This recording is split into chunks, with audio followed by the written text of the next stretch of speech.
할렐루야, 반갑습니다. 한 주간 잘 지내셨습니까? 오늘은 그 예레미야 7장에 나와 있는 그 성전 설교에 대해서 우리가 좀 이렇게 살펴보려고 합니다. 그 우리가 지난 시간에 주로 우리가 살펴보았던 부분은 예레미야서 2장, 3장, 4장, 5장 우리가 그 부분을 좀 이렇게 살펴봤죠. 근데 이제 오늘은 그 7장서부터 시작이 되는 성전 설교를 우리가 좀 살펴보려고 합니다. 물론 이제 7장 이후서부터 계속 성전 설교가 나오는 것이 아니라 이제 8장 초반부까지 있고, 그리고 또 그 중반부 지점에 또 한번 이렇게 나오게 되는데, 예레미야가 성전에 들어가서 성전 앞에서 어떤 설교, 어떤 그 하나님의 말씀을 선포했는지에 대해서 이렇게 살펴보는 시간 갖도록 하겠습니다. 자, 성전 설교, 제가 이제 그 강의를 시작을 하면서 성전 설교라고 하는 말을 썼는데, 왜 성전 설교냐 하면 예레미야 선지자가 성전 앞에서 그 하나님의 말씀을 대언했기 때문에 그런 것이죠. 예레미야 이제 조금 전에 살짝 언급을 했지만, 초반 이렇게 7장에 한번 나오고 이제 후반에 이제 한번 나옵니다. 이제 26장에 이제 나오는 건데, 그 각기 다 예레미야가 어디서 하나님의 말씀을 전했는지에 대한 그 이야기가 기록이 되어 있습니다. 7장 2절에 보게 되면 여기 있죠. 7장 2절에 보게 되면 뭐라고 나와 있냐면, 여호와의 집 문에 서서 이 말을 선포하여 이르기를, 이렇게 돼 있죠. 그러니까 여호와의 집이라고 하는 건 뭘 가리키는 거예요? 성전을 말하는 것이죠. 26장 2절에 보게 되니까 거기는 뭐라고 나와 있냐면, 여호와의 성전 뜰에 서서라고 되어 있어요. 여호와의 성전 뜰에 서서 유다 모든 성읍에서 여호와의 성전에 와서 예배하는 자에게, 그러니까 성전에 와서 예배하는 자들에게 하나님의 말씀을 대언했다라고 하는 것을 알 수가 있는 것이죠. 그래서 이런 것 때문에 보통 대부분의 그 주석 그들을 보게 되면 예레미야의 성전 설교라고 이제 이런 이름을 붙이게 되는 겁니다. 이제 여기 차이가 좀 있다고 한다면, 여기는 7장 2절에는 뭐라고 나와 있어요? 여호와의 집 문에 서서 이렇게 되어 있고, 26장 2절에는 너는 여호와의 성전 뜰에 서서라고 되어 있죠. 이 성전 뜰이라고 하는 거는 뭐예요? 이게 이제 우리가 기본적으로 성막을 만약에 예로 든다고 한다면, 여기 성막이 있고 여기가 성소가 있고, 어, 여기는 여기는 또 성소, 여기는 지성소가 있고요. 그리고 여기는 번제단이 있고 물두멍이 있고 이제 그렇게 되는 것이죠. 여기가 이제 성막들인 거예요. 이게 솔로몬 성전에도 이 예배드리는 성소 이 바깥에 그 성전 뜰이라고 하는 장소가 있죠. 성전 뜰에 서서 그 장소를 말합니다. 여하튼간에 성전 문 앞에 있든 성전 뜰 안에 있든 성전에서 하나님의 말씀을 대언하여 외쳤다라고 하는 그 사실로 인하여 이제 성전 설교라고 하는 이제 보통 이제 제목을 붙이는 것이죠. 자, 성전 설교의 내용이 어디 나와 있느냐? 7장 1절서부터 8장 3절까지, 11절이 아니라 여기 여러분들 이제 성경을 보게 되면 7장 1절이 어떻게 시작이 되냐면, 여호와께로부터 예레미야에게 말씀이 임하니라 이르시되 너는 여호와의 집 문에 서서 이 말을 선포하여 이르기를, 이렇게 되어 있어요. 그러니까 7장 1절서부터 시작해서 8장 3절까지 이어집니다. 8장 3절 7장을 넘어서는 거죠. 8장 3절까지 이어지고, 8장 4절서부터는 이제 조금 다른 각도의 차원의 말씀이 기록이 되어 있어요. 그리고 이제 26장 1절에서부터 24절까지 거기에서도 거의 한 25절에 해당하는 부분이 이제 성전 설교로 되어 있죠. 거기에는 그 여기 그 예레미야 7장에서는 왕의 이름이 등장하지는 않습니다. 그러니까 뭐 여호야김이든 아니면 여호야긴 왕이든 시드기야 왕이든 뭐 요시야 왕이든 예레미야와 관련된 왕들이 이름이 이제 4명이 있잖아요. 근데 그 왕들에 대해서 7장에는 아무런 언급이 나와 있지 않습니다. 근데 이제 26장 1절로 넘어가게 되면 어느 왕이 등장을 하냐면 여호야김이라고 하는 이름이 등장합니다. 26장 1절에 보게 되면 유다의 왕 요시야의 아들 여호야김이 다스리기 시작한 때라고 되어 있어요. 그러니까 609년 주전 609년 607년 뭐 고종 9년 8년 뭐 그 어간에 예레미야가 하나님의 말씀을 성전에서 대언했다라고 하는 것으로 우리가 이해할 수 있는 대목이죠. 근데 내용이 7장과 26장의 내용이 좀 유사합니다. 유사해요. 똑같다라고 말할 수는 없지만 내용상 유사합니다. 그래서 유사한 메시지에 대한 두 번의 선포를 기록하고 있는 것인지 아니면 두 개의 다른 관점에서 언급된 하나의 설교를 말하고 있는 것인지 그 부분이 사실 이제 학자들 사이에서는 지금 논쟁 중에 있어요. 다른 이야기인지, 그죠?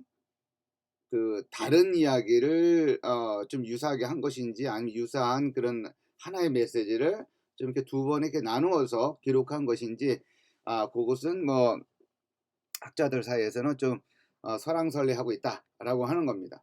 여하튼간에 위치는 성전 설교의 어떤 그 예레미야 내에서의 그런 위치는 어디예요? 예레미야 7장과 예레미야 26장 이렇게 여러분들이 기억을 해두시면 좋을 것 같아요.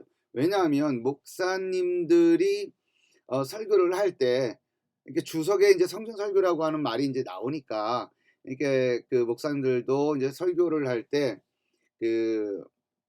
예레미야 성전 설교, 뭐 예레미야 선지자의 성전 설교 이런 말들을 한단 말이죠. 이제 그렇게 되면 그게 도대체 예레미야가 성전 설교라고 하는데 그게 도대체 어디 있는 거야? 라고 이제 생각을 해볼 수 있는데 그 위치가 어디다? 예레미야 7장과 26장에 위치되어 있다라고 하는 것을 우리가 기억을 해두면 좋겠죠. 아무래도. 자, 이런 성전 설교의 근데 핵심이 뭐냐? 우리가 이제 오늘 우리가 살펴보려고 하는 부분은 7장이에요. 7장도 이제 모든 구절들을 다 일일이 다 찾아보는 것은 아니지만 그래도 이 성전 설교라고 하는 7장 예레미야 7장과 26장 거기에 나와 있는 그 설교의 기본적인 핵심은 뭐냐 하면 멸망은 임박했다라고 하는 것. 멸망은 임박했지만 그들 가운데 있는 성전이 그들을 구원하지 못할 것이라는 점. 이 점이 성전 설교의 핵심이다라고 하는 것이죠. 이 점이 왜 이렇게 중요하냐라고 하는 거예요. 이 메시지가 우리들에게 알려주는 거 한 2가지 정도가 있습니다. 뭐냐면 첫 번째는 그들에게 임박한 어떤 그 멸망의 그 임박한 순간에 그들은 어디로 달려갔다고 하는 거예요? 성전으로 달려갔다고 하는 것이죠. 자신들을 구원할 수 있는 장소, 그리고 자신들이 피할 수 있는 장소로 무엇을 의지했냐면 성전이라고 하는 것을 의지했다라고 하는 것이죠. 자신들에게 성전이 있으니까 안전하다라고 하는 거예요. 그러니까 성전은 난공불락의 요새와도 같아서 그리고 하나님이 임재하는 장소이기 때문에 그 장소는 결코 망할 수 없다라고 하는 것이죠. 마치 어떻게 상상을 하면 좋냐면 그 공상과학 영화에 같은 거 보면은 이게 어떤 그 건물이라든지 아니면은 성체 이런데 이 바깥에 큰 유리막 같은 투명의 그 보호막 같은 것이 이렇게 성을 둘러싸고 감싸고 있는 듯한 이제 그런 장면들이 이렇게 공상과학 같은 영화 같은 데 보면 이렇게 종종 나오잖아요. 그와 같은 인식이 유다 사람들에게 있었다라고 하는 것이죠. 적어도 하나님이 임재하는 이 성전이야말로 난공불락의 요새이기 때문에 아무리 강한 군사가 들어와도 쳐들어와도 여기만은 적어도 무너뜨릴 수 없다라고 하는 것이죠. 결국은 뭐예요? 성전의 미신화입니다. 성전의 미신화라고 하는 거예요. 그러니까 유다 사람들에게 그와 같은 신앙이 팽배해 있었다라고 하는 것을 우리가 좀 이렇게 생각해 볼 필요가 있습니다. 그러니까 예레미야서의 그 전체에 걸쳐서 꿰뚫고 있는 아주 중요한 주제 중에 하나가 바로 이 성전이에요. 성전이 있기 때문에 우리 망하지 않는다라고 하는 것. 근데 그게 이제 미신 정도의 수준까지 갔기 때문에 이제 문제가 되는데, 그건 이제 뒷부분에 가서 우리가 이제 살펴보겠습니다. 이 메시지가 즉 멸망이 임박했지만 그들 가운데 있는 성전이 그들을 구원하지 못할 것이다 라고 하는 이 점이 이제 두 번째 메시지이다. 성전이 그들을 구원하지 못할 것이다. 모순 설교의 핵심이요? 성전 설교의 핵심이 바로 그것이다 라고 하는 겁니다. 성전이 그들을 구원하지 못할 것이다. 그러니까 유다 사람들은 그것이 구원해 줄 것이라고 생각을 했는데, 성전이 자기 자신들을 보호해 줄 것이라고 생각했는데, 바벨론의 느부갓네살의 군사들이 칼과 창으로 그리고 그 전차들로 막 밀고 들어와서 예루살렘을 초토화시키기 위해서 내려온다 하더라도 성전에 있는 한 안전할 것이다 라고 얘기했는데, 예레미야와 하나님이 예레미야를 통해서 전달하는 메시지는 천만의 말씀이다 라고 하는 거예요. 천만의 말씀이다. 성전에 너희들을 구원하지 못할 거야 라고 하는 메시지를 전해주고 있다 라고 하는 것, 이것이 예레미야 성전 설교에서 우리가 확인해 볼 수 있는 중요한 메시지다 라고 생각하면 좋겠습니다. 자, 이 예레미야 7장과 26장의 이제 메시지를 좀 우리가 26장은 우리가 자세히 들여다보지는 않겠지만 한번 이렇게 내용을 한번 간단하게 이렇게 비교를 해보면 이런 겁니다. 요거는 이제 우리가 이제 살펴볼 것들이에요. 7장에는 어떤 거가 강조가 되냐면 길과 행위를 바르게 하라라고 하는 겁니다. 길과 행위를 바르게 하라. 그 다음에 약자를 압제하지 말라. 약자라고 하는 것은 이제 그 당시 공동체 내에서의 그 시대의 약자들을 말하는 거죠. 그 시대의 약자들은 누구였냐? 고아와 과부와 이방인들이었다라고 하는 거죠. 이거는 이제 뭐 고대 사회에서 고대 사회의 어느 나라에서건 약자들로 분류가 되는 이제 사람들이죠. 그래서 이 고대 사회에서 약자들이라고 하면 그냥 다 이 사람들이 포함이 되는 거예요. 스스로 경제적으로 자립할 수 없는 사람들, 이 사람들이 이제 이제 약자들이 이제 포함이 되는 것이죠. 뭐 우리가 잘 알고 있는 것처럼 이 고아들은 우리나라에서도 이제 이런 말이 이제 전쟁 고아라는 말이 있잖아요. 전쟁 고아. 6.25 전쟁 때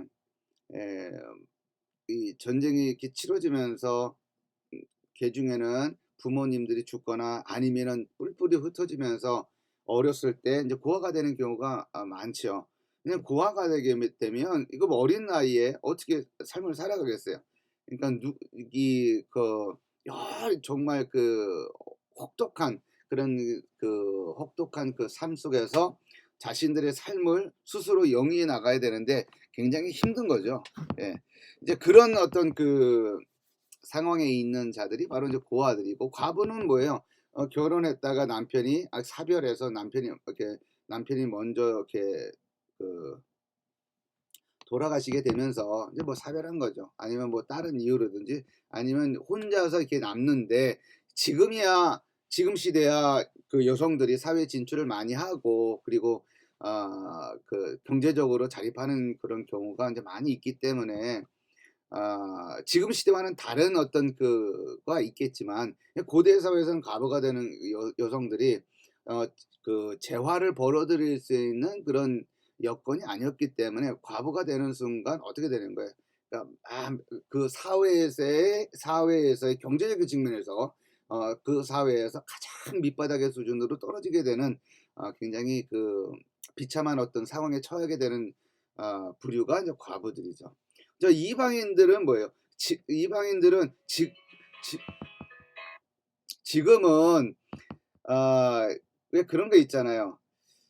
지금도 사실은 그 이방인들에 대한 차별이 있죠. 예. 지방 이방인들에 대한 차별이 있습니다.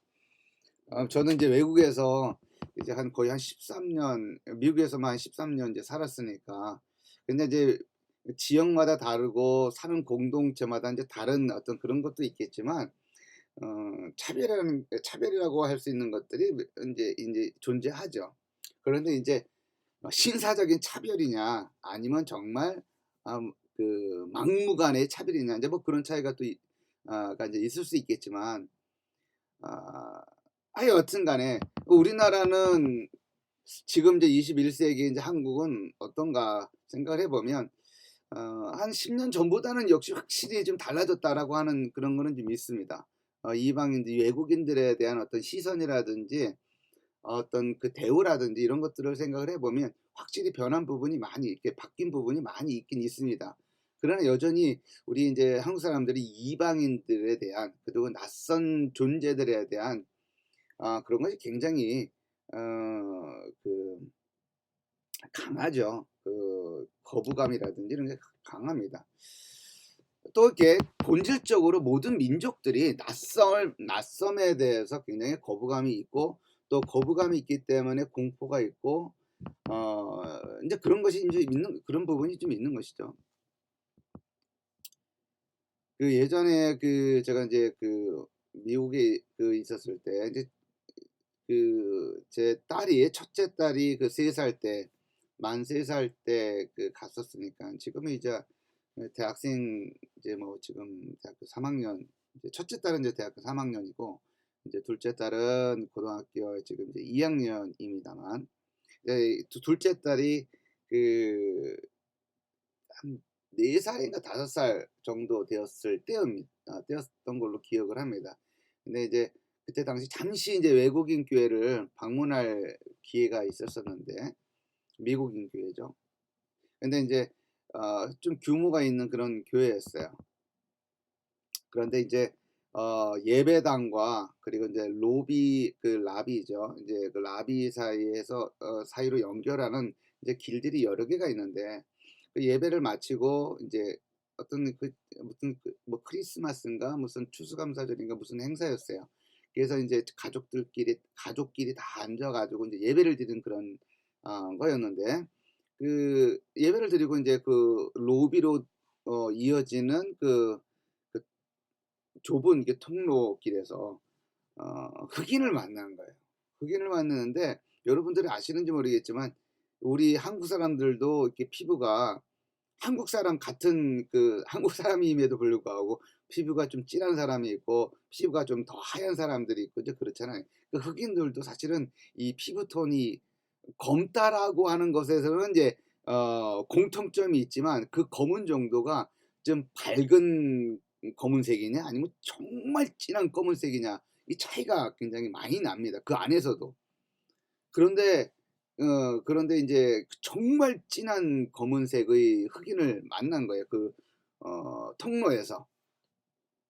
그래서 인제 이렇게 인사를 하는데 정말 눈하고 이빨밖에 안 보이는 거예요. 눈하고 이밖에 안 보이는 정도로 정말 진한 어 그래도 그런데 인제 그 둘째가 인사를 하는데 흑인이 이제 "하이." 하면서 인제 이게 입을 벌려 이빨하고 눈밖에 안 보이는 그 얼굴로 막 밝게 웃으면서 이 인제 한 4 살인가 5살 된 둘째 딸에게 인제 손을 내밀면서 인제 이렇게 악수를 하려고 그러는데 이 둘째가 그 모습이 너무나 무서웠던지 크게 울고 난리가 났었던 적이 한 번 있습니다.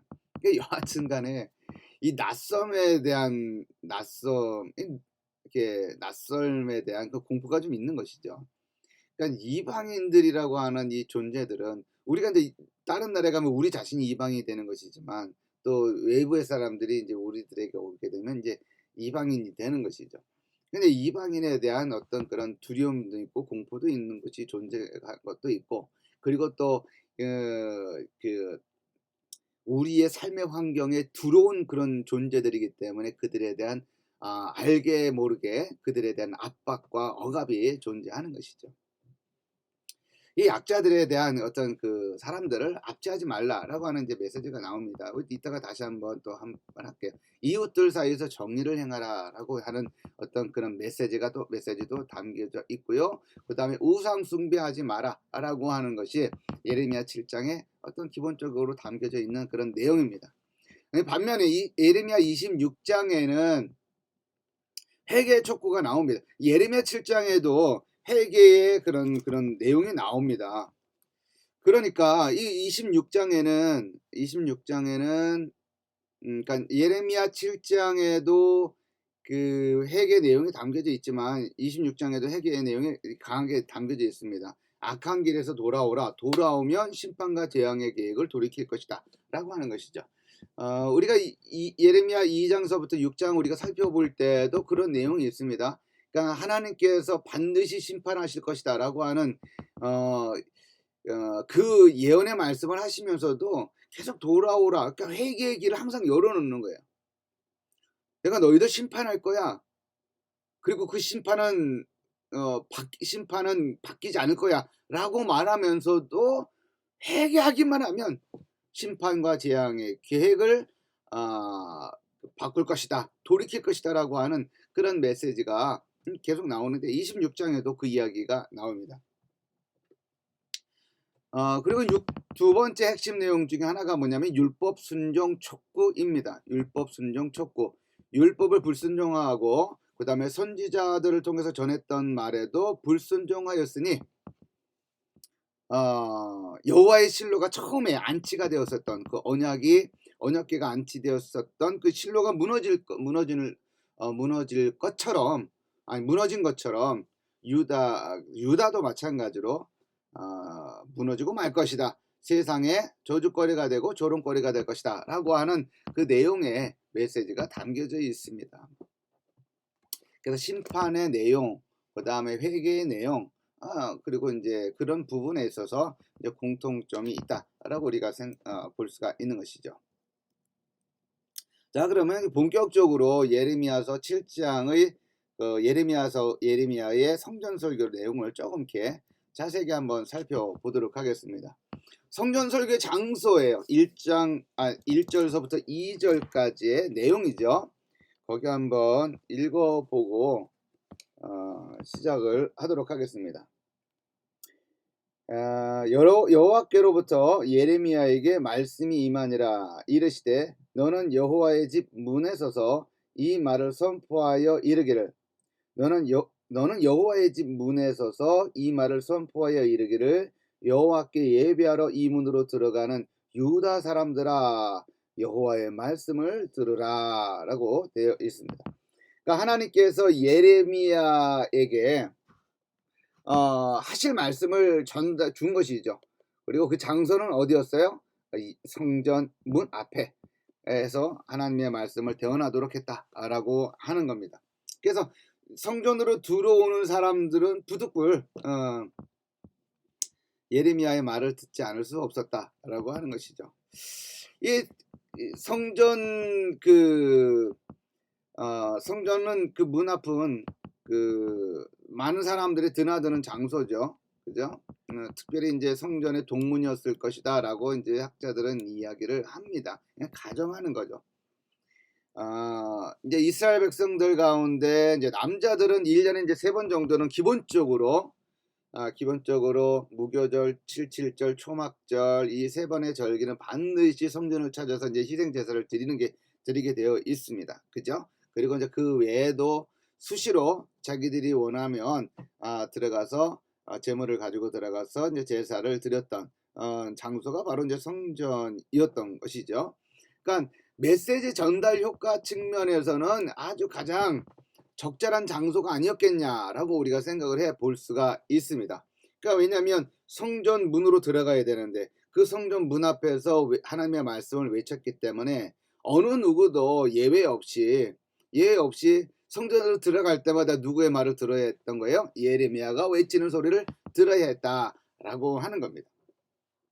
그러니까 설교의 그런 장소도 굉장히 중요하다. 어디에서 어떻게 하느냐, 이것도 굉장히 중요하다라고 이제 생각을 하는 거죠. 그러니까 설교학을 전공하신 분들의 얘기를 들어보면 역시 그러니까 성경 신학자들은 성경 내용에만 이제 집중을 해서 이제 그 부분만 이제 드러내는데 이제 집중을 하는 반면에 설교학자들은 그 내용을 어떻게 할 것이냐 하는 것에 이제 관심을 갖는 것이죠. 그러니까 메시지의 내용도 중요하지만 메시지의 내용이 어떻게 효과적으로 전달하느냐 이제 그 문제도 굉장히 중요합니다. 그러니까 what과 how의 차이를 굉장히 우리가 중요하게 생각을 해야 되는 거죠. 그러니까 우리가 그 생각을 할 때 성경 해석학적인 측면에서도 이것이 굉장히 중요한 어떤 요소로 작용하는 그런 표현입니다. what과 how. 그러니까 성경 신학자들은 성경을 분석을 할 때 what을 먼저 생각을 해요. 무엇. 그러니까 이 텍스트가 무엇을 말하는가라고 하는 거죠. 텍스트가 무엇을 말하는가 이것을 굉장히 중요하게 생각합니다. 무엇. 그런데 그러니까 무엇을 전달하느냐라고 하는 것을 굉장히 중요하게 생각하지만 더 중요하게 생각하는 것은 그 무엇을 이 성경 이 텍스트는 전달하려고 하는 그 무엇을 어떻게 전달하고 있느냐라고 하는 것을 굉장히 중요하게 생각을 합니다. 그러니까 이거는 이제 수사학적인 측면인 거죠. 그죠? 이 텍스트가 율법이라고 하는 것을 전달하는데 그 율법이라고 하는 것을 핵심을 어떤 방식으로 전달하느냐를 굉장히 이제 중요하게 생각하고 분석을 하는 것이죠. 근데 이제 설교학자들은 바로 이제 그런 부분을 이제 적용을 해서 성경에서 말하는 바가 이것인데 그 부분을 우리 설교자들은 어떤 식으로 효과적으로 전달해야 할 것이냐라고 하는 부분을 이제 중요시 한다라고 하는 것이죠. 예수님의 신뢰도 있죠. 예수님께서는 설교를 하실 때 사실 장소를 구분하지 않고 한 면도 분명 있습니다. 그러니까 식사하시면서 말씀하시고 그리고 이제 길을 가다가 말씀을 가르치시고 또 우물가에서도 교훈하시고 우물가 수가성 여인에게 참된 생수가 되시는 자기 자신을 가르치기 위해서 계속 이제 수가성 여인과 이야기하는 장면이 너무나 유명한 말씀이잖아요. 그죠? 거기서도 그런 일상의 장소에서 예수님께서는 이제 가르치시는 거예요. 그러나 또 효과적인 장소로 어떤 한 장소를 선정해서 거기에서 이제 말씀을 전하시기도 하셨죠. 여기 써놓은 것처럼 산 위에서 산상수훈의 말씀을 전달한 거죠. 산 위에서 그러니까 산상수훈이라 그러죠. 마태복음 5장에 보게 되면 이제 그 말씀이 나옵니다. 근데 그 산이 1km 해발 1000m 2000m 그런 게 아니라 어느 정도의 둔덕 정도의 아니면 하여튼간 위에서 아래로 내려다보면서 하는 그런 설교의 장소인 것이죠. 그래서 적어도 많은 사람들에게 말씀이 전달이 되어질 수 있는 효과적인 장소였다라고 하는 거죠. 그러니까 사방이 벽으로 있는 그런 조그만 장소에서는 아무래도 일부 사람들에게만 전달되어지는 것인데 이렇게 이제 둔덕 이렇게 있는 언덕 위에서 예수님께서 여기서 이제 말씀을 하시고 여기는 이제 사람들이 이제 있는 것이죠. 이제 이렇게 하다 보면 아무래도 메시지 전달 측면에서 굉장히 효과적이다라고 볼 수가 있는 것이고 또 마태복음 13장은 우리가 잘 알고 있는 것처럼 비유장이라 그랬잖아요. 그래서 거기 비유장에 그 비유를 말씀하시는 장소 거기에서 그 장에서 그 예수님께서 그 비유의 말씀을 어디에서 하셨냐 하면 바로 이제 바닷가 그러니까 그 바로 그 해변가에서 예수님께서 그 말씀을 배 위에 타셔가지고 말씀을 전하시는 것이 이제 기록이 되어 있죠. 거기 이제 구절을 보면 이렇게 되어 있습니다. 그날 예수께서 집에서 나가사 바닷가에 앉으심에 큰 무리가 그에게 모여들거늘 예수께서 배에 올라가 앉으시고 온 무리는 해변에 섰더니 이렇게 되어 있습니다. 이게 뭐냐면 바닷가에 나가서 앉으셨는데 이제 예수님 바닷가에 앉으신 것을 보고 사람들이 군중들이 쭉 모여들었고 이제 그러자 예수님께서 배에 올라타셔서 이제 그 물가에서 조금 떨어진 상태에서 이 그 해변가에 그 바닷가에 모여든 사람들을 향해서 예수님께서 말씀을 하셨다라고 하는 거죠. 그러니까 어떤 그 장소는 또 효과적인 장소다라고 이제 볼 수가 있는 것이죠. 이런 그 측면이 있는 것이죠. 그리고 이제 그 성전 문 앞에라고 하는 것이 효과적인 장소였다라고 하는 어떤 그 측면과 함께 우리가 생각해 볼 수 있는 건 뭐냐면 성전에 대한 미신을 타파하기 위한 장소로서 최적의 장소였다라고 볼 수가 있는 것이죠. 그러니까 우리가 그 여기서 볼 때 성전 설교의 핵심 내용 중에 뭐냐면 그 나라가 멸망하고 성전이 무너지고 하는 그런 임박한 그 순간에 그들은 성전에만 가면 모든 것이 해결될 것이다. 성전에만 가면 안전할 것이다라고 하는 이 성전의 그 미신화를 그들이 이제 맹신하고 있었는데 바로 그 장소에서 성전이 망할 것이다. 예루살렘이 망할 것이다. 라고 하는 이제 메시지를 전하는 것이 예레미야 선지자의 어떤 그 핵심이었기 때문에 최적의 장소였다라고 하는 그런 측면에서 보면 성전 설교의 장소로서의 성전 문 앞 이 장소는 굉장히 의미 있는 장소였다라고 우리가 생각을 해볼 수가 있습니다. 그러니까 호랑이 굴로 들어간 것이다 라고 이제 볼 수가 있는 것이죠. 자, 그러면 예레미야 메시지의 그 첫 번째는 뭘까라고 하는 것을 생각을 해 보겠습니다. 예레미야 메시지 첫 번째는 우리가 3절서부터 7절까지에서 우리가 찾아볼 수가 있습니다. 거기 한번 우리가 읽어보고 시작을 하면 좋을 것 같아요. 만군의 여호와 이스라엘의 하나님께서 이와 같이 말씀하시되 너희 길과 행위를 바르게 하라. 그리하면 내가 너희로 이곳에 살게 하리라. 너희는 이것이 여호와의 성전이라 여호와의 성전이라 여호와의 성전이라 하는 거짓말을 믿지 말라. 너희가 만일 길과 행위를 참으로 바르게 하여 이웃들 사이에 정의를 행하며 이방인과 거와 과부를 압제하지 아니하며 무죄한 자의 피를 이곳에서 흘리지 아니하며 다른 신들 뒤를 따라 화를 자초하지 아니하면 내가 너희를 이곳에 살게 하리니 곧 너희 조상에게 영원 무궁토록 준 땅이니라 라고 되어 있습니다. 자, 여기를 보게 되면 3절서부터 7절까지를 우리가 하나의 단위로 우리가 생각을 해볼 수 있는데 흥미로운 어떤 구조를 우리가 확인해 볼 수가 있습니다. 3절과 같은 경우에는 길과 행위를 강조하는 거예요. 길과 행위를 강조해. 너희 길과 행위를 바르게 하라 라고 하는 거예요. 근데 길과 행위를 강조하는 내용이 또 어디에도 나오냐면 5절하고 6절에도 나와요. 5절 6절 그 시작이 어떻게 시작이 되냐면 너희가 만일 길과 행위를 참으로 바르게 하여 이웃들 사이에 정의를 행하며 이방인과 고아와 과부를 압제하지 아니하며 이렇게 되어 있습니다. 그러니까 여기서 길과 행위가 5절에서 나오는데 그것에 대한 구체적인 행위가 뭐냐면 고아 과부 이방인과를 이웃들 사이에서 정의를 행하는 것이고 이방인과 고아와 과부를 압제하지 아니하는 것 이제 이걸 말하는 겁니다.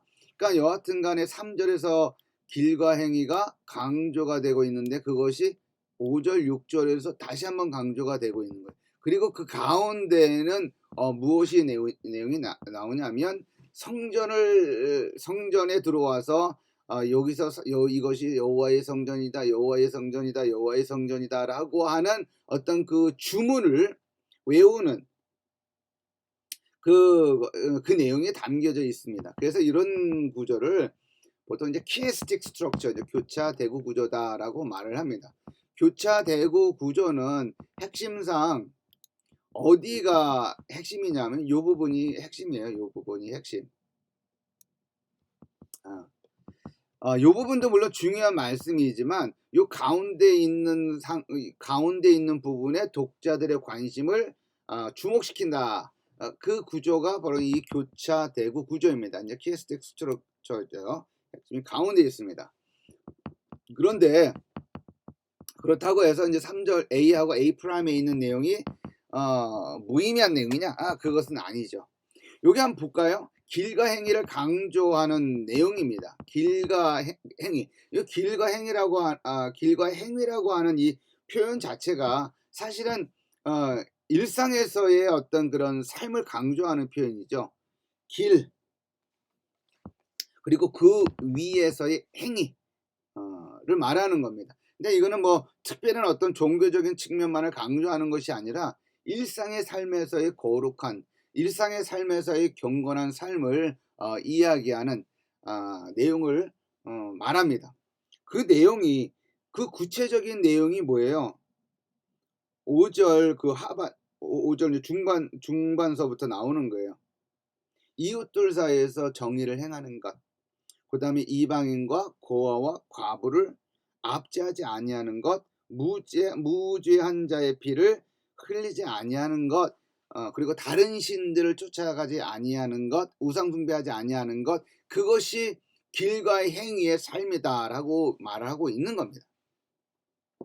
그러니까 다른 이야기를 하고 있는 것이 아니에요. 길과 행위의 삶을, 길과 행위를 바르게 하는 것, 그것은 곧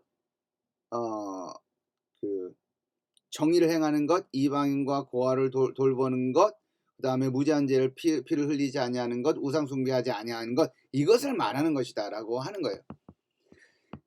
그것이 일상의 삶에서의 길과 행위를 바르게 하는 겁니다.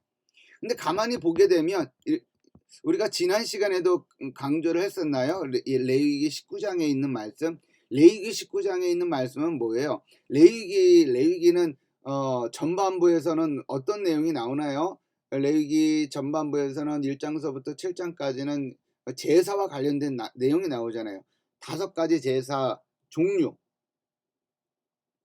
종류가 번제, 속죄제, 속건제, 화목제, 그 다음에 소제, 이와 같은 제사들이 일반 백성이 드릴 때는 어떤 절차와 어떤 제물, 어떤 희생 제물을 가지고 와야 되는지에 대한 이야기, 그 다음에 제사장들이 5가지 제사를 드려야 할 때는 언제, 어떤 제물, 어떤 절차, 뭐 이와 같은 내용들이 나오고, 그 다음에 8장, 9장, 10장 이 부분에서는 제사장들이 위임식을 가질 때, 제사장이 위임될 때 어떤 절차를 거치고 어떤 제사를 드리고 어떤 옷들을 입어야 되는지에 대한 내용들이 이제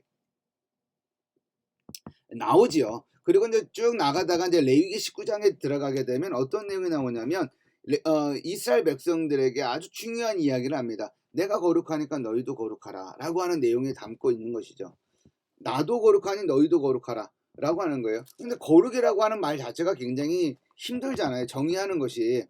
우리가 일상적으로 거룩이라고 하는 말을 카도시라고 하는 말을 쓰는데 그 카도시의 기본적인 의미가 뭐예요? 구분이죠. 구분. 그러니까 많은 사람들 중에 이스라엘 백성들을 구분했기 때문에 거룩한 백성인 거예요. 이스라엘 백성들 자체가 뭐 특별하게 대단해서가 아니라 구분을 해놓은 거예요. 이스라엘 언약 백성으로서. 그래서 거룩한 백성이다라고 말을 하는 거예요. 그래서 성민이란 말을 쓰는 것이죠. 그 이스라엘 백성들 중에서도 제사장들을 또 어떤 특별한 어떤 용도를 위해서 제사장들을 구분해 놓는 거예요. 그래서 그 사람들을 뭐라고 말하는 거예요? 거룩한 제사장이다라고 말을 하는 겁니다. 그런 거룩한 제사장들 중에서도 또 누굴 또 구분해 놨어요? 대제사장을 구분해 놓는 거죠. 그래서 그 사람을 거룩한 대제사장이다라고 말을 하는 겁니다. 이스라엘 백성들이 광야에서 텐트에서 살았습니다. 텐트에서 살았는데 그 많은 텐트들 중에 하나의 텐트를 구분해 놓았어요. 그 텐트가 뭐예요? 거룩한 텐트예요. 그죠? 그리고 그걸 뭐라고 말해요? 성막이다라고 이야기를 하는 것이죠. 이 거룩이다라고 하는 것이 기본적으로 구분됨이라고 하는 단어가 개념이 포함되어 있지만, 그러나 그것이 우리 일상생활 속에서 너는 거룩한 삶을 살아야 돼라고 할 때 그 거룩이라고 하는 그 단어의 뜻을 우리가 정의하는 것이 그렇게 쉽지가 않다라고 하는 거예요. 그래서 레위기 19장에 보게 되면 나도 내가 거룩하니 너희도 거룩하라라고 할 때 하나님께서 말씀을 하실 때 그 거룩한 삶이 무엇인지를 쭉 열거해 나가고 있는 것을 볼 수가 있습니다. 거기에 보게 되면 부모를 공경해야 한다라고 하는 것, 안식일을 잘 지켜 행해야 된다는 것, 그 다음에 신상을 부어 만들지 말아야 한다는 것, 우상을 만들지 말아야 한다라고 하는 것, 그 다음에 제사를 드려야 한다는 것, 뭐 이런 이야기가 쭉 나오다가 9절서부터 어떤 내용이 나오냐면 가난한 자들에 대해서 배려해야 한다라고 하는 내용의 말씀을 하시는 거예요. 근데 그 가난한 사람들에 대한 배려의 삶이 곧 무슨 삶이다라고 하는 걸 말하고 싶은 거예요. 거룩한 삶이다라고 하는 것을 말하고 싶은 것이죠. 9절에 보게 되면 너희가 너희의 땅에서 곡식을 거둘 때 너는 밭 모퉁이까지 다 거두지 말라. 다 거두지 말고 내 떨어진 이삭도 줍지 말며 내 포도원의 열매를 다 따지 말며 내 포도원에 떨어진 열매도 줍지 말고 가난한 사람과 거류민을 위하여 버려두라 라고 되어 있어요. 이건 무엇을 말하는 거예요? 그러니까 벼농사라고 우리가 상정을 한다고 하면 벼농사 지을 때 어떻게 일부를 남겨놓습니까? 경제적인 측면에서 생각을 하게 되면 어떻게 다 일부를 남겨놔요? 다 수확을 해야 되죠. 한 톨 한 톨 바닥에 떨어진 것까지 다 거두어야 되겠죠. 그렇죠? 경제적인 측면에서 본다고 한다면 이제 그와 같이 생각을 해야 되는 것이 맞는 것이죠. 그러나 거룩한 삶 측면에서 생각을 하면 그건 거룩한 삶이라고 볼 수가 없는 거예요. 벼를 거둘 때에도 일부분을 남겨놓는 거예요. 일부분을. 그리고 또 뭐가 있는 거예요? 바닥에 떨어진 것도 다 거두지 말라는 거예요. 바닥에 떨어진 건 아예 손대지 말라는 거예요. 왜요? 가난한 사람들이 와서 그것들을 거두어 갈 수 있게끔, 가난한 사람들이 와서 그 바닥에 떨어진 벼이삭을 주워 갈 수 있도록 하기 위해서, 그 사람들도 살 수 있도록 하기 위해서 해놓는 거죠. 그러니까 거룩이라고 하는 것이 여러 행위들이 이제 나옵니다. 13절에 보게 되면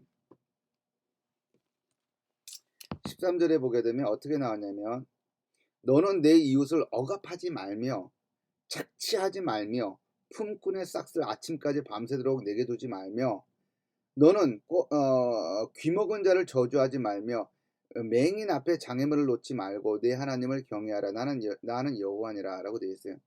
그러니까 장애인들에 대한 그 배려가 이 구절들 속에 포함되어 있는 것이죠. 그렇죠?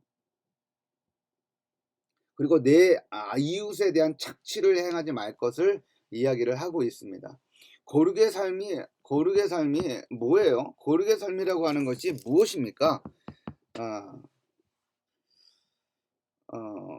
단어 자체가 단어를 이렇게 정의하는 것이 그렇게 쉽지는 않지만, 거룩이라고 하는 이 단어가 갖고 있는 이 개념을 정의하는 것이 쉽지 않지만, 그러나 이러한 구체적인 삶의 행동을 통해서 거룩이 뭔지는 우리가 알 수 있다. 이것이 거룩이구나. 이러한 삶이 거룩한 삶이구나라고 하는 것을 알 수가 있는 것이죠. 야고보서 1장 27절에 가보면 같은 말씀이 담겨져 있습니다. 1장 20절에 보게 되면 하나님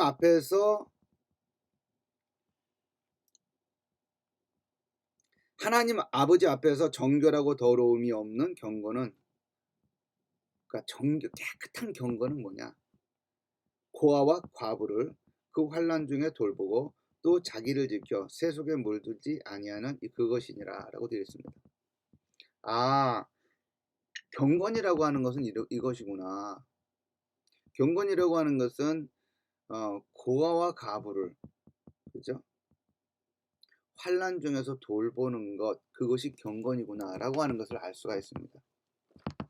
우리가 이제 교회에 그 깔끔한 옷을 입고 가고, 그 다음에 교회 예배 절차를 단정하게 드리고 또 예물을 드리고, 이것도 다 경건의 한 일부분이겠죠. 그러나 정말 그 경건이라고 하는 것을 우리가 생각을 해볼 때, 우리가 길과 행이라고 하는 이 두 단어로 대변이 되어지는 우리가 일상의 삶에서의 경건을 중요하게 생각을 해야 된다라고 하는 것을 알 수가 있습니다. 그러니까 레위기 19장에서도 내가 거룩하니 너희도 거룩하라라고 하면서 그 거룩의 그런 목록들이 쭉 나와 있었을 때 그 일목이 다 일상의 삶과 관련된 것이라고 하는 점. 그 다음에 야고보서 1장 27절에 나와 있는 말씀처럼 환난 중에 있는 고아와 과부를 돌보는 것, 이것이 다 경건이다라고 한다고 하면 우리가 그 일상의 삶에서의 거룩이라고 하는 그거를 얼마나 우리가 중요하게 생각해야 되는지를 우리가 다시 한번 깨닫게 된다라고 하는 것이죠. 자, 여기 보게 되면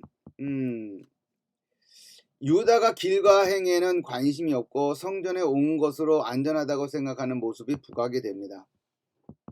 그러니까 다시 말해서 이 유다 사람들이 생각을 하는 거는 예레미야의 메시지를 통해서 우리가 알 수 있는 것은 뭐냐면, 유다 사람들은 자신들의 길에 뿌려놓은 죄악은 생각하지 않는 거예요. 그들의 일상의 삶에서의 죄악은 생각하지 않으면서 뭐만 생각하는 거예요? 성전에 들어와서 이제 성전에 들어왔으니까 안전하다라고 하는 거예요.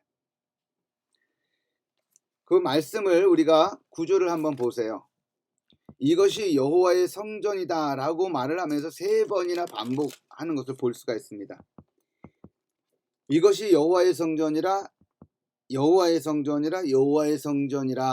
하는 말을 3번 반복합니다.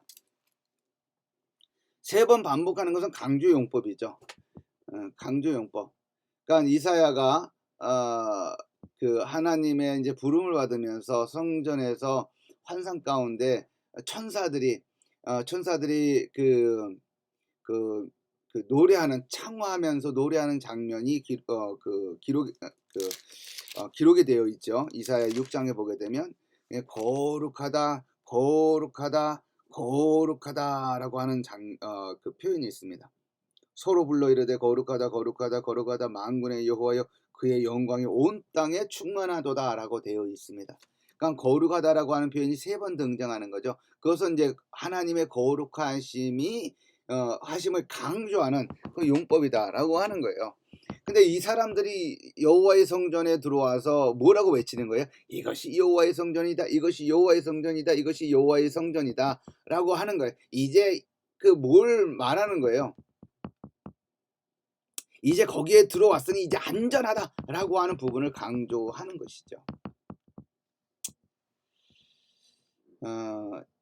여기 길과 행위에서의 모습이 없기 때문에 하나님께서 예레미야를 선지자를 통해서 말했다라고 하는 것은 그 길과 그런 행위의 삶이 어땠다라고 하는 것을 우리가 알 수 있는 거예요. 악했다라고 하는 것을 우리가 알 수가 있는 거죠. 그러니까 5절과 6절에 있는 그 내용들을 유다 사람들이 행하지 아니했다라고 하는 것을 알 수가 있는 거죠.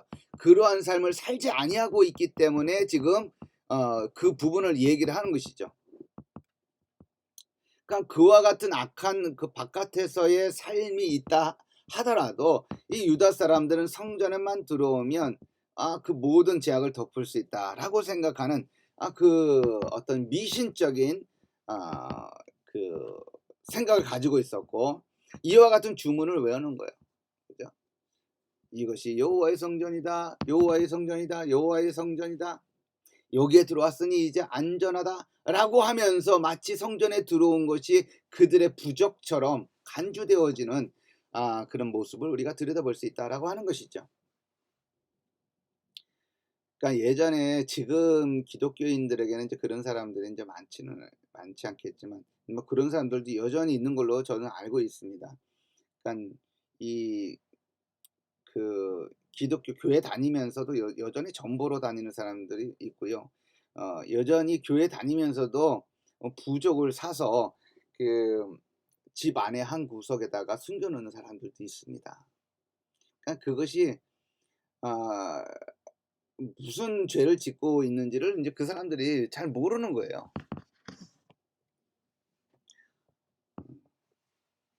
어떻게 그것이 가능하냐라고 생각을 하실 수 있겠지만 이제 그런 일들이 있어요.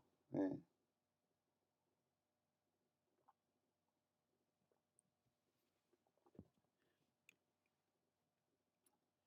그러니까 이 유다 사람 여러분들이 지금 여기만 들어도 유다 사람들이 지금 성전을 어떤 차원에서 지금 생각하고 있는지를 지금 간파하셔야 됩니다. 그러니까 부적으로 생각을 하는 거예요. 부적으로.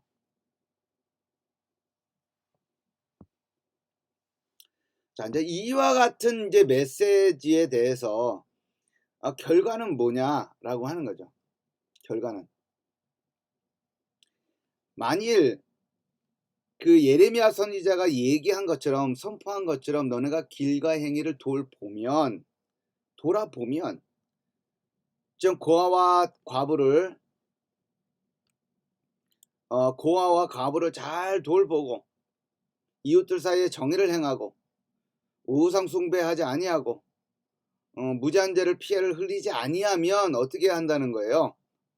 너희들에게 주어진 땅에서 계속 살게 할 것이다 라고 하는 거예요. 그 말은 반대로 해석을 하게 되면 어떻게 되는 거예요? 너희들의 길과 행위를 돌아보지 아니하면, 다시 말해서 정의를 행하지 아니하면, 고아와 과부를 돌보지 아니하면, 무제한 죄의 피를 흘리면, 그리고 또 뭐예요? 우상 숭배를 하면 어떻게 된다는 거예요? 그 땅에서 어떻게 된다? 멸하게 될 것이다. 그 땅에서 쫓겨나게 될 것이다. 그 땅에서 멸망하게 될 것이다. 라고 하는 말이 된다라고 하는 것이죠. 내가 너희를 이곳에 살게 하리니 곧 너희 조상에게 영원 무궁토록 준 땅이니라. 너희가 길과 행위를 돌아보면, 의를 행하면, 약자를 돌보면, 우상 숭배하지 아니하면 그 땅에서 영원 무궁토록 그 땅에서 살게 할 것이다. 가나안 땅에서 살게 할 것이다. 약속의 땅에서 살게 할 것이다. 그러나 반대로 생각하면 그 땅에서 멸하게 될 것이다 라고 하는 것이죠. 여기가 다 이게 사실 이제 조건문으로 되어 있어요. 조건문으로 5절에 보게 되면 너희가 만일 이렇게 됐죠. 히브리 말로는 임이라고 하는 히브리 단어로 시작을 하는 거예요. 너희가 만일 이와 같이 행하면, 만일 너희가 이와 같이 행하면 이 땅에서 오래 살 거야 라고 하는 거예요. 반대로 우리가 표현해 볼 수가 있는 거죠. 그것을 너희가 뭐뭐하지 아니하면 쫓겨나게 될 것이다 라고 하는 것이죠. 근데 사실은 이것이 예레미야의 새로운 말이 아니에요. 예레미야 선지자의 새로운 말이 아니다. 그러니까 예레미야 선지자 그때에 가서 이와 같은 메시지가 주어진 것은 아니다라고 하는 거예요. 이미 여호수아서에서도 이미 주어진 말씀입니다. 여호수아서 같은 경우에는 여러분들이 잘 알고 있는 것처럼 이스라엘 백성들이 여호수아 지도자를 통해서 가나안 땅에 들어가고 전쟁을 해서 정복하고 그리고 땅을 분배하고 그 다음에 여호수아의 고별 설교가 있고 한 것이 여호수아서의 핵심 내용이죠. 그런데 여호수아가 고별 설교라고 하는 그 설교 내용이 그 여호수아서 23장과 24장의 마지막 장에 이제 배열이 되어 있는데 그 핵심 내용이 뭐냐면 그 하나님께서 주신 그 약속의 땅, 그 땅을 그들이 이제 정복하고 이제 분배해서 지금 살고 있는 그 땅, 그 땅을 어떻게 유지할 것이냐라고 하는 부분이 설교의 핵심 내용이에요. 그 핵심 내용 중에 이제 들어가 있는 내용이 뭐냐면 아주 중요한 말씀이 있어요. 23장에 가보면 이런 말씀이 있습니다. 23장 11절 한번 가보세요. 11절 여기 보게 되면 11절서부터 13절, 16절에서 17절 이 부분을 제가 읽어볼 텐데요. 그러므로 스스로 조심하여, 지금 이제 여호수아가 지금 고별 설교하면서 하는 메시지입니다. 그러므로 스스로 조심하여 너희의 하나님 여호와를 사랑하라. 너희가 만일, 조건문이에요. 만일 돌아서서 너희 중에 남아있는 이 민족들을 가까이하여 더불어 혼인하며 서로 왕래하면, 가나안 족속들, 이게 가나안 족속들을 다 멸망시키지 못하거든요. 쫓아내지 못합니다. 그건 사사기 사사기의 1장 2장에서도 이제 나오는 내용인데요. 너희가 만일 돌아서서 너희 중에 남아있는 이 민족들을 가까이하여 더불어 혼인하며 서로 왕래하면 확실히 알라. 너희 하나님 여호와께서 이 민족들을 너희 목전에서 다시는 쫓아내지 아니하시리니 그들이 너희에게 올무가 되며 덫이 되며 너희의 옆구리에 채찍이 되며 너희의 눈에 가시가 되어 너희가 마침내 너희 하나님 여호와께서 너희에게 주신 이 아름다운 땅에서 뭐 할 것이다? 멸하리라 가 됐어요. 멸하리라. 이게 굉장히 중요한 말씀입니다. 중요한 말씀. 그러니까 하나님의 이 땅은 누구에게 약속하신 땅이에요? 아브라함에게 약속했잖아요. 아브라함에게 창세기 12장, 15장, 17장 여기에 걸치면서 하나님께서 아브라함에게 약속을 하신 그 약속의 땅이잖아요. 내가 이 땅을 너에게 줄게. 너를 큰 민족을 이루게 할 거야. 너 후손 중에 왕이 나올 거야. 등 이런 아주 중요한 약속의 말씀을 하시고 그 말씀을 신실하시게 실행에 옮긴 것이 바로 이스라엘 백성들이 여호수아와 그 이스라엘 백성들이 차지하게 되는 그 땅이잖아요. 그죠? 그러나 그 땅임에도 불구하고 너희들이 우상 숭배하고 이방인들과 같이 하나가 되면서 우상 숭배하게 되면 어떻게 될 것이다? 그 땅에서 어떻게 될 것이다? 멸하게 될 것이다 라고 얘기를 하고 있어요.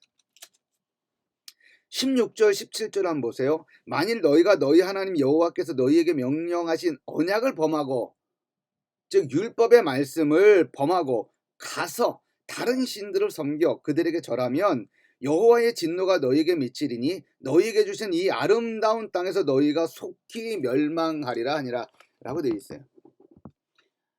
약속으로 주어진 땅일지라도 약속에 의거하여 주어진 땅이라 할지라도 너희가 여호와의 말씀을 저버리고 율법을 범하고 우상을 섬기면 그 땅에서조차라도 약속으로 주어진 땅에서조차라도 멸망하고 말 것이다. 쫓김을 당하고 말 것이다 라고 하는 말씀이 주어지는 겁니다. 그러니까 이 부분 사실 중요하게 생각하지 않고 주목하여 들여다보지 않습니다.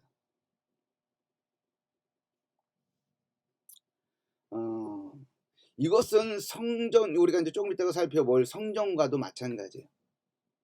아주 굉장히 중요한 내용의 말씀입니다. 3절과 7절에서 말하고자 하는 거는 뭐예요? 너희 그 표현은 긍정적으로 표현됐지만 그 의미는 굉장히 부정적인 거예요. 너희가 너희의 길과 행위를 돌아보지 아니하면 이 땅에서 어떻게 될 거야? 쫓겨나게 될 것이다 라고 하는 내용. 이 첫 번째 그 메시지에, 즉 이것이 여호와의 성전이라 하는, 근데 그것을 지금 예레미야는 거짓말로 지금 단언하고 있는 것인데요. 예? 단언하고 있는 것인데 그 유다 사람들의 머릿속에 있는 잘못이 뭐냐라고 하는 거예요. 유다 사람들 도대체 뭘 오해하고 있길래 지금 성전에 들어와서 성전을 부적처럼 여기고 있는 것이냐라고 하는 거예요. 바깥에서 악한 행동을 다 하고 와서 성전에 들어오기만 하면 모든 것이 그냥 저절로 깨끗함을 받는 것처럼 생각을 하고 있는 것이냐라고 하는 거예요. 도대체 무엇을 오해하고 무엇을 놓치고 있기 때문에 그런 거냐라고 하는 거예요. 어 요게 보게 되면 중요한 말씀이 있는데, 다윗과 솔로몬 그리고 성전이라고 하는 제목을 제가 붙여 봤습니다. 다윗 언약과 성전, 그다음에 솔로몬과 성전, 이 부분이 이 구약 성경에서 굉장히 중요한 말씀입니다. 이 다윗 언약이 담겨져 있는 이 내용이 사무엘하 7장인데, 담아내고 있는 부분이 사무엘하 7장인데, 이 사무엘하 7장의 이 다윗 언약이 굉장히 중요한 말씀입니다. 근데 중요한 말씀임에도 불구하고 핵심이 되는 일부분을 지금 놓치고 있다라고 하는 것.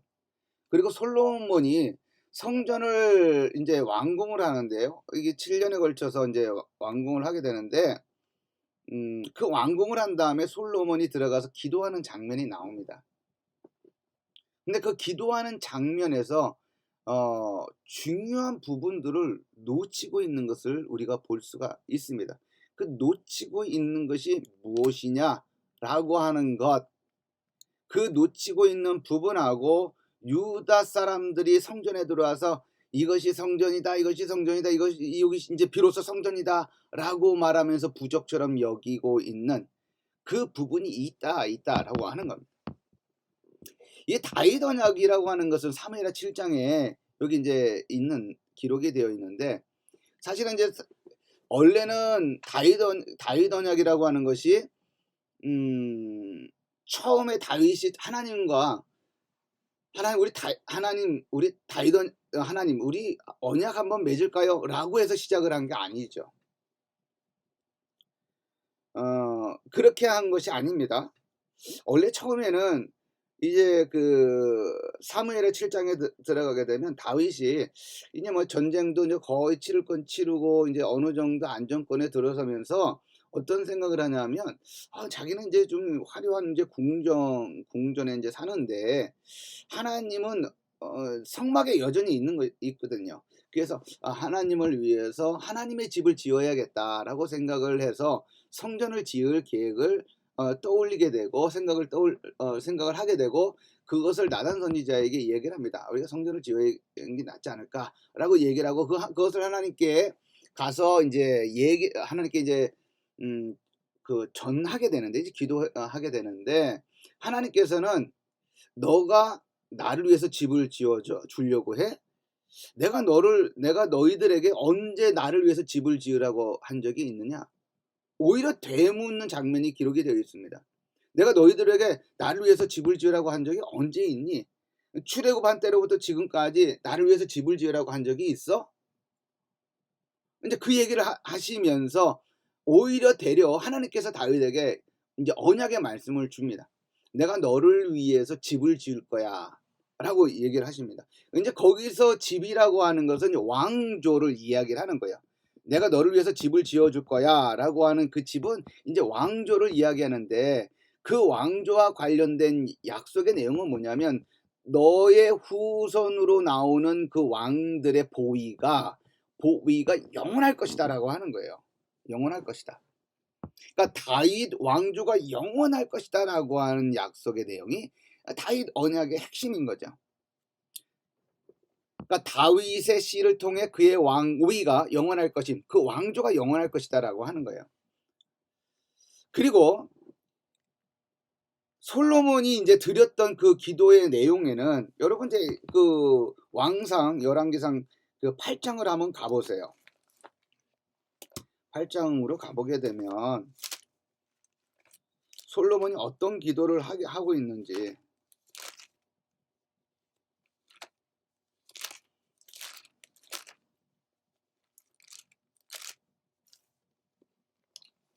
팔장에 가면 22절서부터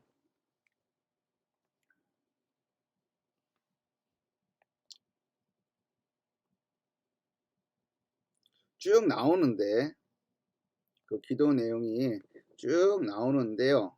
22절부터 53절까지 쭉 나옵니다. 어떤 기도 내용까지도 있냐 하면,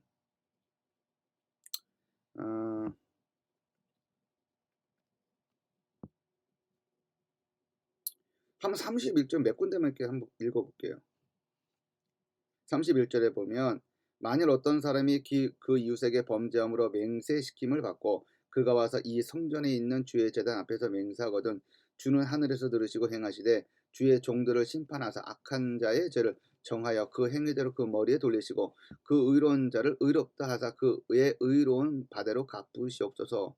만일 주의 백성 이스라엘이 주께 범죄하여 적국 앞에서 패하게 되므로 주께로 돌아와서 주의 이름을 인정하고 이 성전에서 주께 기도하며 간구하거든 주는 하늘에서 들으시고 주의 백성이 이스라엘의 죄를 사하시고 그들의 조상들에게 주신 땅으로 돌아오게 하옵소서. 만일 그들이 주께 범죄함으로 말미암아 하늘에 비가 내리지 아니하거든 그리고 그 죄를 회개하고 하나님께 돌아와서 성전을 향해서 기도하면 비를 내려달라. 비를 내려주시옵소서. 뭐 이런 쭉 이런 내용의 말씀이 있습니다. 41절에 가게 되면 또 주의 백성 이스라엘에 속하지 아니한 자 곧 주의 이름을 위하여 먼 지방에서 온 이방인이라도 그러니까 주의 이름을 위하여 먼 지방에서 온 이방인일지라도 그러니까 이방인이죠. 그렇지라도 그들이 주의 크신 이름과 주의 능함과 주의 펴신 팔의 소문을 듣고 와서 이 성전을 향하여 기도하거든 주는 계신 곳 하늘에서 들으시고 이방인이 주께 부르짖는 대로 이루사 땅의 만민이 주의 이름을 알고 주의 백성 이스라엘처럼 경외하게 하시오며 또 내가 건축한 이 성전을 주의 이름으로 일컫는지를 알게 하옵소서. 뭐라고 할까요? 이게 그러니까 성전이 모든 것을 해결해 주는 것처럼 읽혀지는 대목이에요. 모든 것이 해결되는 것처럼.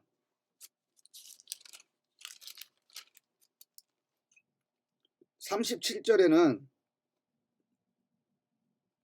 8장 37절에 만일 이 땅에 기근이나 전염병이 있거나 곡식이 시들거나 깐부기가 나거나 메뚜기나 황충이 나거나 적국이 와서 성읍을 애워싸거나 무슨 재앙이나 무슨 질병이 있든지 막론하고 한 사람이나 혹 주의 온 백성 이스라엘이 다 각각 자기의 마음에 재앙을 깨닫고 이 성전을 향하여 손을 펴고 무슨 기도나 무슨 간구를 하거든 주는 계신 곳 하늘에서 들으시고 사하시며 각 사람의 마음을 아시오니 그들의 모든 행위들을 행하사 갚으시옵소서.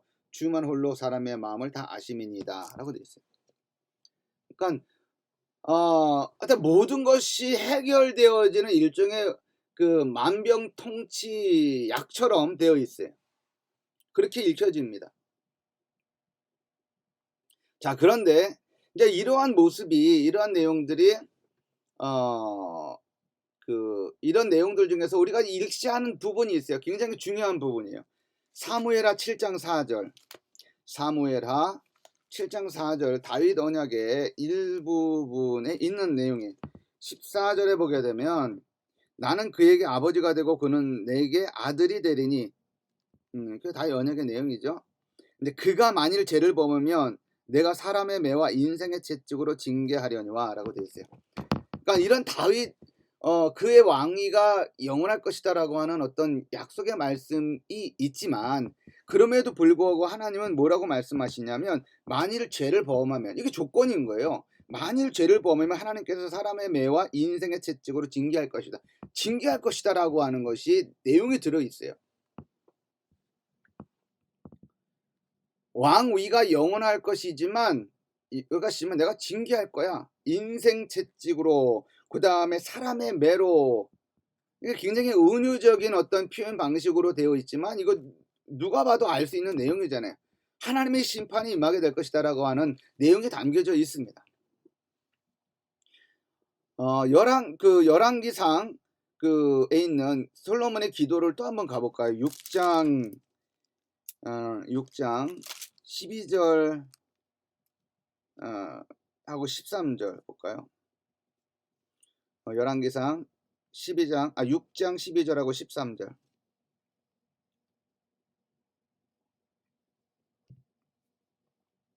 너가 지금 이 성전을 건축하니 너가 만일 내 법도를 따르며 내 율례를 행하며 내 모든 계명을 지켜 그대로 행하면 내가 내 아버지 다윗에게 한 말을 내게 확실히 이룰 것이요. 자 보세요. 이게 다윗 언약이 반복되고 있는 겁니다.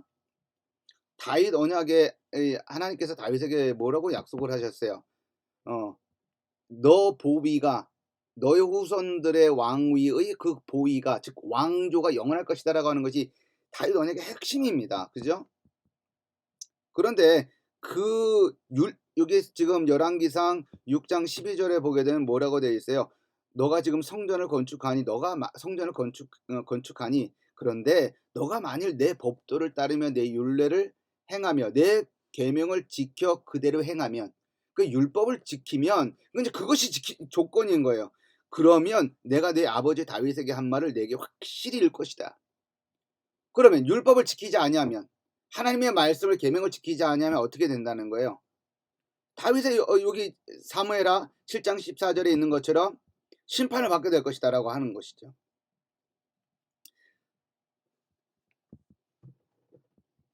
13절에 보면 열왕기상 여기 6장 12절에서 13절 여기 내용을 보게 되면 뭐라고 나오냐면 내가 또한 이스라엘 자손 가운데에 거하며 내 백성 이스라엘 버리지 아니하리라 하셨더라.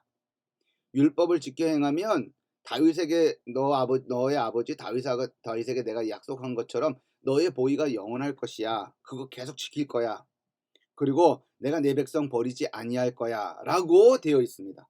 그러면 반대로 율법을 지키지 아니하면 어떻게 된다는 거야? 율법을 하나님의 말씀을 지키지 아니하면 율법을 준행하지 아니하면 어떻게 된다는 거예요? 다윗의 언약의 내용대로 그렇게 되지 않을 거예요. 심판받게 될 거야. 내 백성을 버리게 될 거야. 와 같은 이야기로 읽히게 되는 그 내용이 담겨져 있는 거죠. 왕상 9장 1절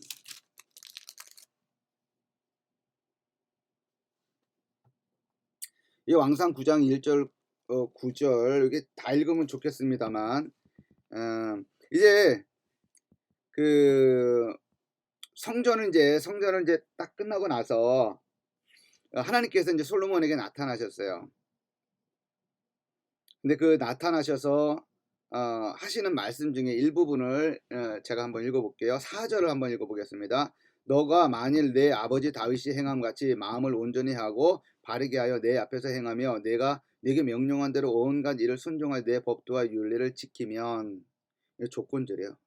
지키면 내가 내 아버지 다윗에게 말하기를 이스라엘의 왕 위에 오를 사람이 내게서 끊어지지 아니하리라 한 대로 내 이스라엘의 왕 위를 영원히 견고하게 하려니와. 그죠? 율법을 지키며 그 보위가 영원할 것이겠지만 만일 너희와 너희의 자손이 아주 돌아서서 나를 따르지 아니하며 내가 너희 앞에 둔 나의 계명과 법도를 지키지 아니하고 가서 다른 신을 섬겨 그것을 경배하면 이거 왜 조건이죠, 조건. 그죠?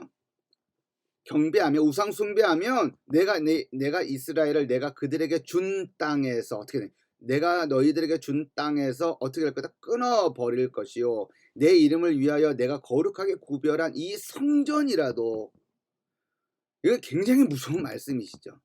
그죠? 굉장히 무서운 말씀이에요. 내 이름을 위하여 내가 거룩하게 구별한 이 성전이라도 내 앞에서 뭐 할 것이다? 던져버릴 거다.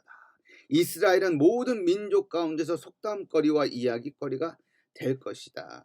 이 성전이 높을지라도 지나가는 자마다 놀라며 비웃어 이르되 여호와께서 무슨 까닭으로 이 땅과 이 성전에 이같이 행하셨는고 하면 대답하기를 그들이 그들의 조상들을 애굽 땅에서 인도하여 내신 그들의 하나님 여호와를 버리고 다른 신을 따라가서 그를 경배하여 섬김으로 여호와께서 이 모든 재앙을 그들에게 내리심이라 하리라 하셨더라 라고 되어 있어요. 자, 이게 무슨 말입니까? 예? 하나님께서 지금 솔로몬에게 무서운 말씀을 하시는 거죠. 율법을 지키면 내가 다윗에게 약속한 것처럼 너의 후손들의 보위가 영원할 것이야. 왕조가 영원할 것이야. 그러나 하나님의 말씀을 저버리고 율법을 저버리고 우상을 숭배하게 되면 내가 내 이름을 두기 위하여 내가 구별한 이 성전이라도 어떻게 할 것이라는 거예요? 던져버릴 것이다라고 하는 거예요. 그리고 이웃의 속담거리가 되게 할 것이다. 웃음거리가 되게 할 것이다. 라고 하는 거예요. 지나가는 사람들이 어떻게 해서 이 성전과 이 예루살렘이 이와 같이 망했지? 라고 물어보게 되면 지나가는 사람 또 이렇게 말하는 거죠. 아, 그들을 애굽에서 이끌어내시고 구원해내신 그 하나님을 저버리고 다른 신을 섬겨서 그런 거래라고 하는 그런 이와 같은 그런 농담처럼 이런 얘기가 오고 가게 될 것이다라고 하는 거예요.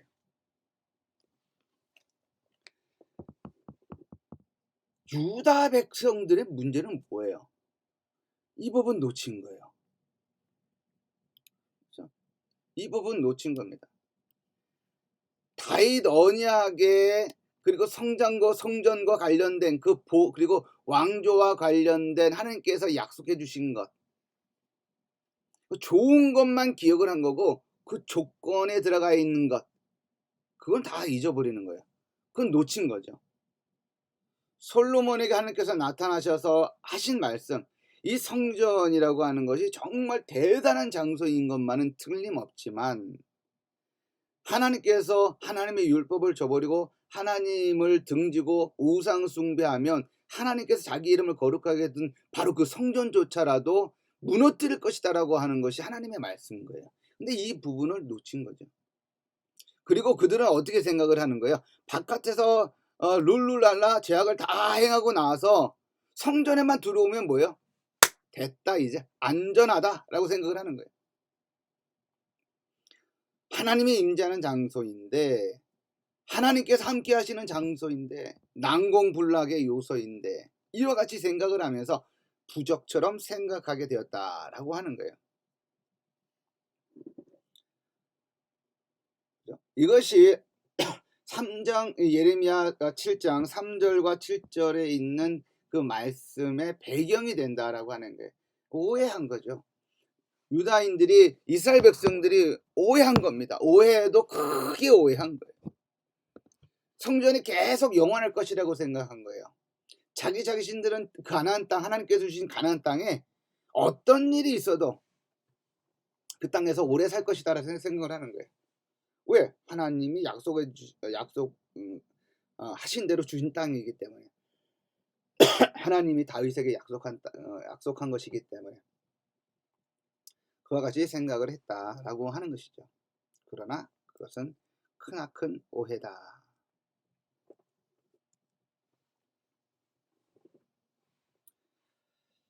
예레미야가 그러니까 성전에서 이와 같은 메시지를 선포할 때 유대 상황을 우리가 잘 생각을 해보면 이해가 됩니다. 그러니까 우상 숭배하죠. 우리가 지지난 시간 두 번에 걸쳐서 우리가 생각했던 내용들이에요.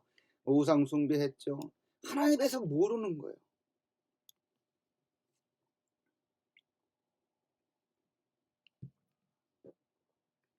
하나님에 대해서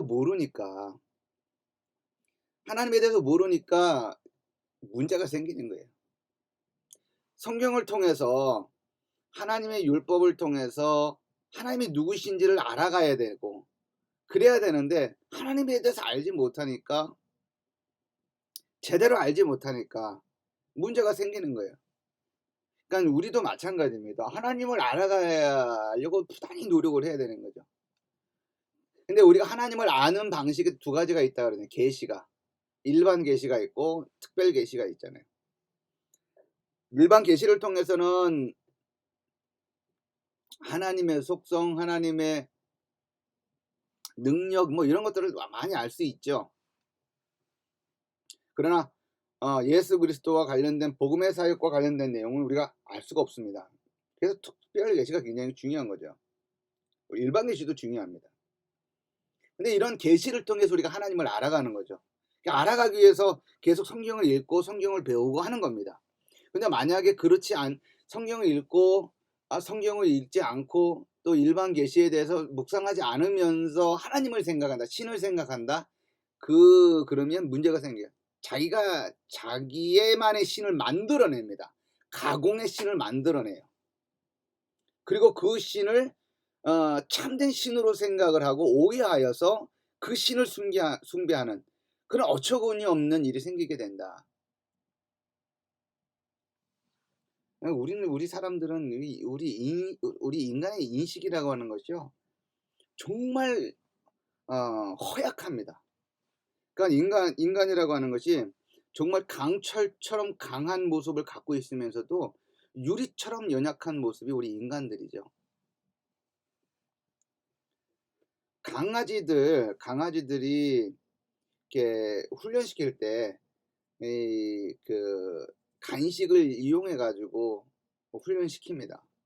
앉아, 일어서, 돌아, 굴러, 어? 뭐 이리 와, 저리 가, 어? 기다려, 뭐 여러 명령들을 훈련시킬 때 간식을 주는 거예요. 간식을 줘서 그걸 조건화시켜서 훈련시킵니다. 사람도 이단 그 사설들에 쉽게 빠지고 하는 것, 어떻게 사람들이 저럴까 싶지만 그만큼 우리들의 인식 세계가 약한 거예요. 몇 가지의 조건만 주어지게 되면 아주 멀쩡한 사람도 바보로 전락이 됩니다. 우스운 사람으로 전락이 돼요. 심지어 아주 똑똑하다라고 하는 어떤 그 학자들조차도 그 우스운 상태로 떨어져 전락하게 되는 경우가 굉장히 많습니다.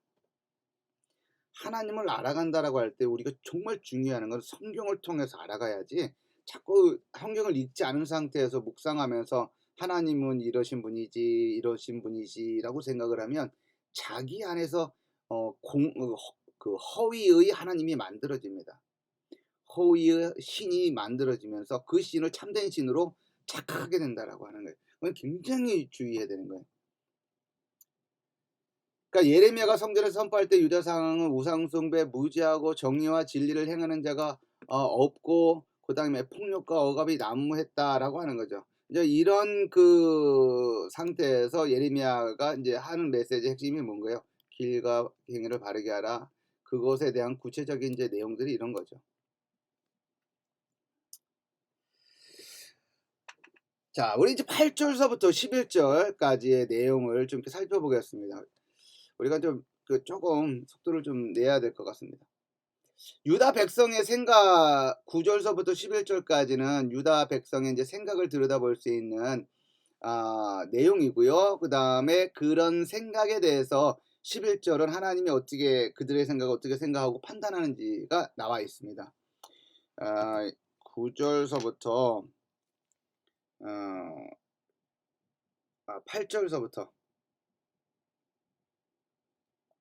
한번 읽어보겠습니다. 8절서부터 11절까지. 보라, 너희가 무익한 거짓말을 의존하는도다.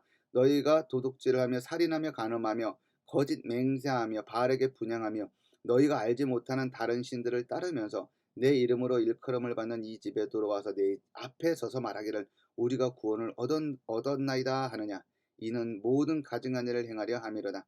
내 이름을 일컬음을 받는 이 집이 너희 눈엔 도둑의 수골로 보이느냐. 보라, 나 곧 내가 그것을 보았노라. 여호와의 말씀이니라 라고 되어 있어요.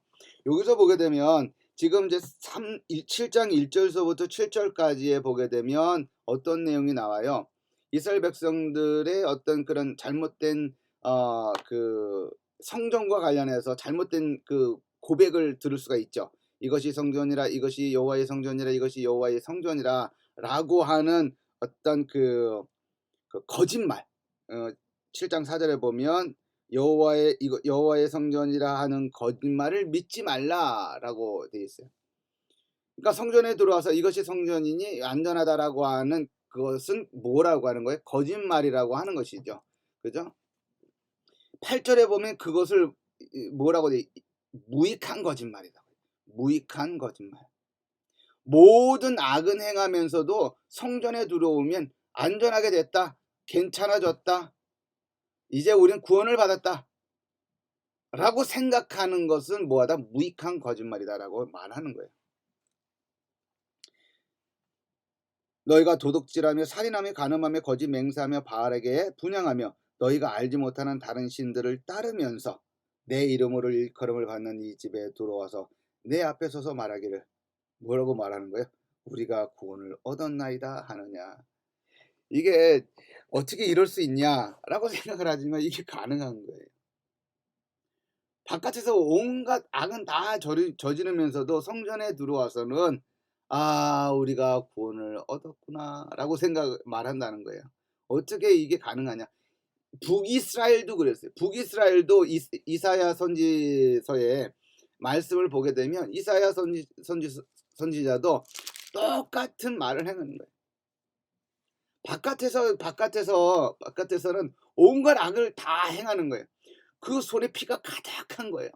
그러면서도 성전에 들어와서는 어떻게 온갖 좋은 걸로 재물을 다 바치는 거예요. 어떻게 그게 가능하냐. 그게 가능한 거예요. 여기에 A라고 하는 우상에게 절하고, B라고 하는 우상에게 절하고, C라고 하는 우상에게 절하고, D라고 하는 우상에게 절하고, 그 다음에 여기 하나님에게 절하는 거예요. 어떻게 그게 가능한 거냐. 그게 가능하다는 거예요. 그게 가능합니다. 혼합주의죠, 혼합주의. 바알에게도 가서 절하고. 그러니까 이사야 선지자의 메시지의 핵심 가운데는 이 내용이 담겨져 있어요. 내가 너희들에게 금은도 주고 너희들에게 은도 주고 너희들에게 모든 좋은 것들을 주었는데 그 모든 것들을 가지고 가서 누구에게 바치는 거야? 바알에게 바치는 거야. 아스다로스에게 바치는 거야. 몰록에게 바치는 겁니다. 어떻게 이게 가능하냐? 가능했다라고 하는 거죠. 유다 백성들이 어떻게 바깥에서 온갖 악은 다 행하면서 성전에 들어와서는 어떻게 그렇게 그 단박에 성전에 들어왔으니 우리가 구원을 얻었나이다라고 말할 수 있냐라고 생각을 할 수 있지만 그 당시 그들의 인식이 그랬다라고 하는 거예요. 우리 지금 우상을 섬기는 사람들을 점치는 사람들은 어떻게 해요? 그 불안한 심리를 가지고 종이 쪼가리 하나 딱 하면 불안한 것이 좀 덜해진다라고 하는 거예요. 불안함이 어떻게 그 종이 한 장짜리에 사람의 그런 불안함이 그 한 장 했다고 그렇게 됩니까? 그들의 인식이 그런 거예요. 그러한 것에 대한 하나님의 판단은 뭐냐면 내 이름으로 일컬음을 받는 이 집이 너희 눈에는 도둑의 소굴로 보이느냐? 라고 이제 되묻는 것이죠. 그러니까 그들이 지금 도둑의 소굴로 만들고 있다라고 판단한 겁니다. 성전이 본래적으로 도둑의 소굴이었다라고 하는 것이 아니라 이 도둑과 같은 이 유다 백성들, 바깥에서는 온갖 악을 행하는 이 도둑과 같은 악한 강도와 같은 존재들이 모여들어서 이 성전은 도굴의 소굴로 만들고 있다라고 말을 하고 있는 것입니다. 그러니까 하나님이 이 사건을 보시기에 얼마나 기가 찬 일이겠어요. 그러니까 이스라엘 백성 이 성경을 보게 되면 저는 보면 볼수록 기가 찬 이야기가 너무 많은 거예요. 그러니까 성공적인 이야기보다 자신의 언약 백성의 그 어두운 내용이 너무 많아요. 제가 성경 저자라고 하면 안 쓰고 싶은 내용이 너무 많습니다. 근데 하나님은 그걸 쓰신 거예요. 좀 보고 배우라고.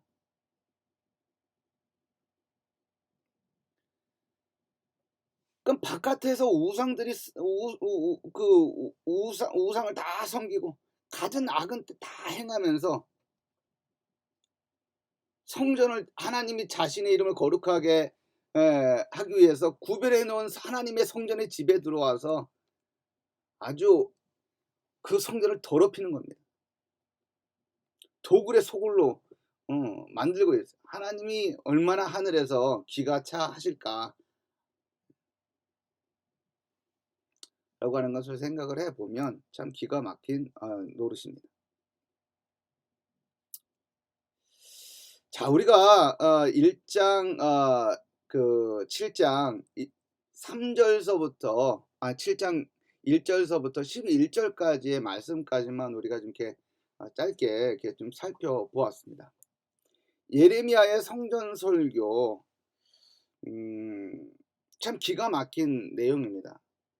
이것은 예레미야서 전체에서 굉장히 차지하는 그 비중이 7장 1절서부터 8장 3절까지고 또 26장에 있는 내용이 성전 설교라고 하는 그런 타이틀 속에 이제 담겨져 있는 내용이 있지만 유다 백성들의 그 성전에 대한 미신화를 우리가 잘 들여다볼 수 있는 대목이다라고 볼 수가 있습니다.